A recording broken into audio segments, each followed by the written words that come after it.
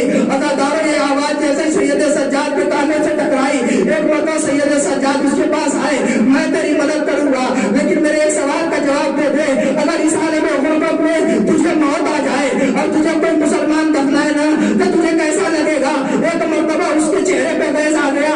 ایک آدمی کیسی بات کرتا ہے، مسلمانوں کا شہر ہے، میں پردیسی ہوں تو کیا ہوا، میں بھی تو مسلمان ہوں۔ مسلمانوں کی غیرت یہ گوارا نہیں کرے گی کہ ایک مسلمان کا جنازہ بے گوروں کفن پڑا رہے۔ عزاداروں، اس کے دہن سے جملہ نکلنے تھا کہ سید سجاد نے کربلا کا رخ کیا۔ اے بابا، یہ فقیر کہتا ہے کہ مسلمانوں کی غیرت کو گوارا نہیں کہ ایک مسلمان کا جنازہ بے گوروں کفن پڑا رہے۔ اے بابا، کربلا کے میدان میں آپ کا جنازہ تین دن تک بے گوروں کفن پڑا رہا اور بیٹا اتنا مجبور تھا کہ آپ کو نہ غسل دے پایا نہ کفن دے پایا۔ اے بابا، مجھے معاف کر دینا۔ وَسَيَعْلَمُ الَّذِينَ ظَلَمُوا أَيُّ مُنقَلَبٍ يَنقَلِبُونَ۔ إِنَّا لِلَّهِ وَإِنَّا إِلَيْهِ رَاجِعُونَ۔